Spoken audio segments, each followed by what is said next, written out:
জাদুর শেফা মহাশক্তিশালী আমল।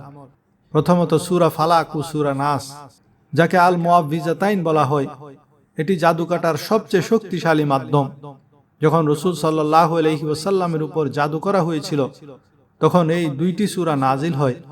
প্রতি ফরজ নামাজের পর একবার এবং রাতে ঘুমানোর আগে 3 বার করে এই দুই সূরা পড়ে হাতে ফু দিয়ে সারা শরীরে হাত বুলিয়ে নিতে হবে।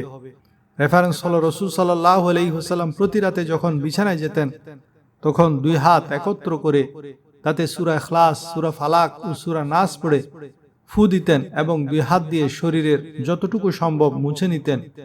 এটি সহিহ বুখারী শরীফের হাদিস। সূরা বাকারা তেলাওয়াত, যে ঘরে সূরা বাকারা পড়া হয় সেখানে শয়তান বা জাদুকর প্রবেশ করতে পারে না।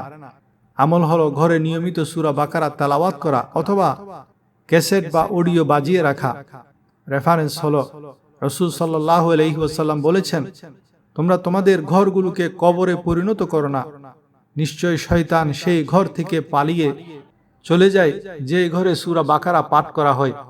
এটি সহিহ মুসলিম শরীফের হাদিস। আয়াতুল কুরসি, এটি শয়তানের হাত থেকে বাঁচার শ্রেষ্ঠ দুর্গ। আমল হলো রাতে ঘুমানোর আগে একবার আয়াতুল কুরসি পাঠ করা।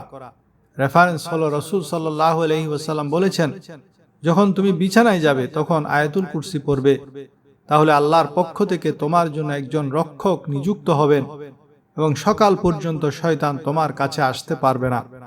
এটিও সহিহ বুখারী শরীফের হাদিস। আজওয়া খেজুর খাওয়া, প্রতিদিন সকালে খালি পেটে 7টি আজওয়া খেজুর খাওয়া। রাসূল সাল্লাল্লাহু আলাইহি ওয়াসাল্লাম বলেছেন, যে ব্যক্তি প্রতিদিন সকালে 7টি আজওয়া খেজুর খাবে, সেদিন তাকে কোনো বিষ বা জাদু ক্ষতি করতে পারবে না। এটি সহিহ বুখারী শরীফের হাদিস। বদনজর থেকে বাঁচার আমল। বদনজর বা নজরে বদ অত্যন্ত ভয়ানক একটি সত্য। হাদিসে একে তাকদীরের সাথে তুলনা করা হয়েছে।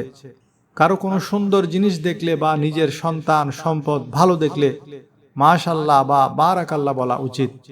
রাসূলুল্লাহ সাল্লাল্লাহু আলাইহি ওয়াসাল্লাম বলেছেন, যখন তোমাদের কেউ তার নিজের মাঝে বা তার ভাইয়ের মাঝে চমৎকার কিছু দেখে, তবে সে যেন তার জন্য বরকতের দোয়া করে, কারণ বদনজর সত্য।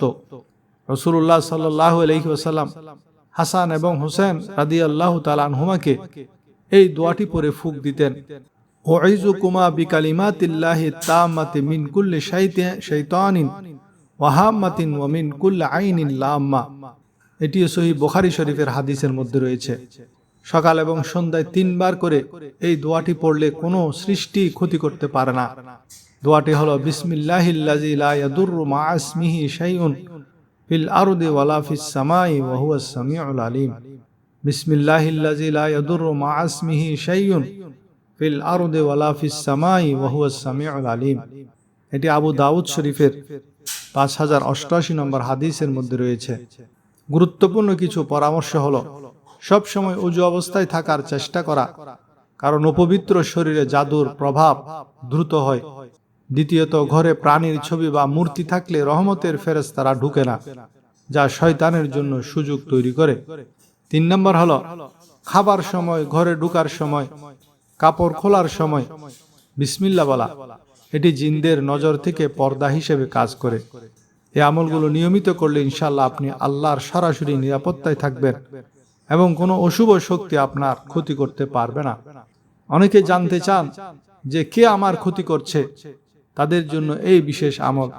রাতে ওযু করে ঘুমানোর আগে 5 বার দুরূদ শরীফ পড়ুন, এরপর 300 বার এই পবিত্র নাম 2টি জপুন, ইয়া জব্বারু ইয়া কাহারু, ইয়া জব্বারু ইয়া কাহারু, ইয়া জব্বারু ইয়া কাহারু, ইয়া জব্বারু ইয়া কাহারু, ইয়া জব্বারু ইয়া কাহারু, ইয়া জব্বারু ইয়া কাহারু, ইয়া জব্বারু ইয়া কাহারু, ইয়া জব্বারু ইয়া কাহারু, এভাবে 300 বার। এরপর কারোর সাথে কথা না বলে ডান কাতে শুয়ে পড়ুন। মনে মনে নিয়ত করুন যে, ইয়া আল্লাহ, যে আমার ক্ষতি করছে, আমাকে জাদুটোনা করছে এবং যা দিয়ে ক্ষতি করছে তা আমাকে দেখিয়ে দাও।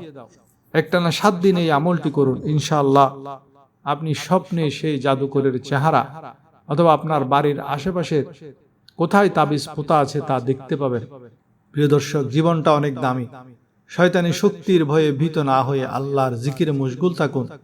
প্রতিদিন সকালে 3 বার সূরা ইখলাস, 3 বার সূরা ফালাক, 3 বার সূরা নাস পড়ে নিজের শরীরে ফুঁক দিন। ইনশাআল্লাহ কোনো কালো জাদু আপনাকে স্পর্শ করতে পারবে না।